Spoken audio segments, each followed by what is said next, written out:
Salut! Alors, on entre dans l'ère du zéro déchet. Zéro gaspille et c'est super. Et l'urgence climatique et écologique dans laquelle nous vivons rend vital ce type d'action. Et pourtant, on continue à reproduire un schéma d'une connerie intersidérale qui crée un gâchis monumental au niveau humain. Et oui, quand on entreprend, selon le type de projet qu'on lance, on peut faire appel à des structures d'accompagnement. Pépinières, couveuses, accélérateurs, incubateurs. Je ne vais pas m'attarder sur les différences entre chaque structure. Je vais plutôt m'attarder sur leurs carences principales. Ces structures sont toutes très bien pour accompagner les entrepreneurs sur des aspects financiers, légaux et recherche et développement par exemple. Et je reconnais sans souci que s'intégrer à un écosystème comme une pépinière ou un accélérateur peut être très bénéfique pour développer une entreprise économiquement viable. On est accompagné, entouré, on peut même peut-être partager notre expérience à des entreprises qui ont un même niveau de maturité. Mais tout ça ne sert à rien à cause d'une carence que ces structures entretiennent parfois à dessein, parfois parce qu'elles n'ont pas le choix. Avant de continuer, par honnêteté, je dois dire que je bosse avec des structures d'accompagnement en tant que coach. Je vais vers celles, et je ne travaille qu'avec celles qui me permettent de faire de la prise de parole et du développement personnel sur mes missions. Car oui, c'est bien là qu'est cette carence. Ces structures sont faites et ne savent accompagner que des entreprises et pas des entrepreneurs. Et si tu es sur cette chaîne, ça te concerne en premier lieu car tu es certainement entrepreneur. Tu cours le risque de te prendre en pleine tronche cette carence. Et ouais mon gars, et ouais ma fille, ces structures vont avoir un mandat pour bosser le BP, mais aucune bille pour bosser le développement de la porteuse de projet en une chef d'entreprise qui avance fièrement et sereinement dans un monde de mecs. Bosser la protection juridique, elles savent parfaitement faire, les doigts dans le nez. En revanche, elles n'ont pas du tout ce qu'il faut pour aider un entrepreneur à mieux gérer son stress et dormir la nuit.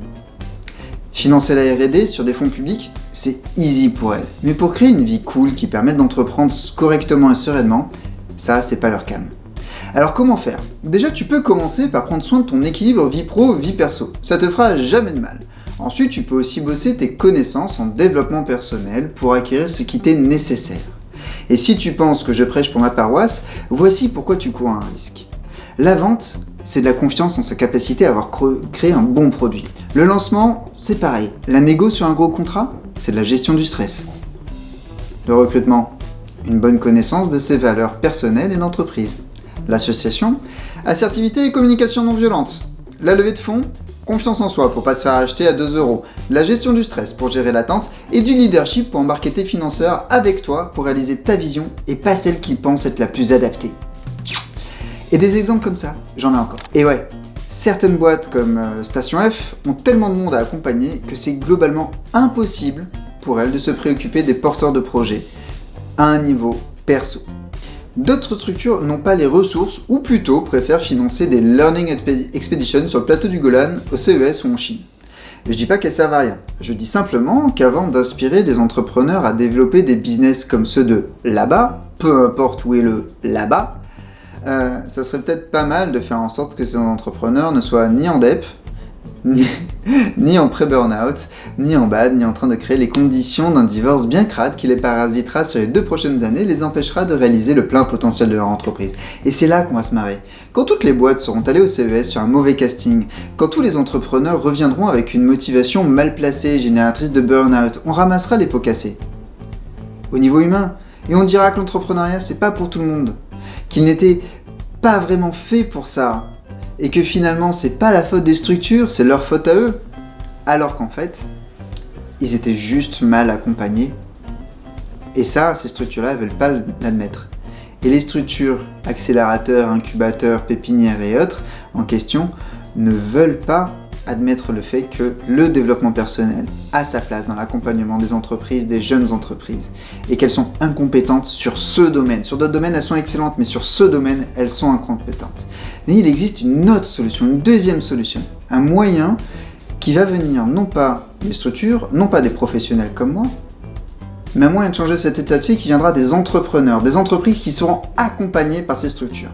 Et ce moyen-là, c'est des brasseurs qui me l'ont appris. À Marseille, on a un truc qui s'appelle la bière de la Plaine. Et en fait, il y a 4 ans, je crois, quand ils ont démarré, J'ai découvert ça, je suis allé là où ils vendaient leur bière et j'ai goûté, j'ai trouvé ça bon et j'ai décidé d'en acheter. Je dis comment je peux vous aider après tout, comment je peux faire pour vous aider à être mieux connu.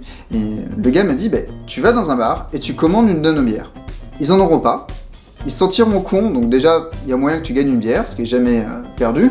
Mais surtout, en fait, ils vont venir nous voir, goûter nos bières et potentiellement en commander. Et ça va grandement nous aider. Et si en plus de se cultiver sur le développement personnel, vous demandez à être accompagné par des coachs professionnels, certifiés, qui font ça toute la journée, là, les structures entendront le message et ça changera la donne. Car oui, je vous invite à insister sur le fait que les accompagnateurs, accompagnatrices, en développement personnel soient certifiés, soient si possible affiliés à une fédération, que ce soit ICF, EMCC ou SFC, peu importe, et surtout que ce soit des personnes qui vivent de leur art. Ça va tout changer.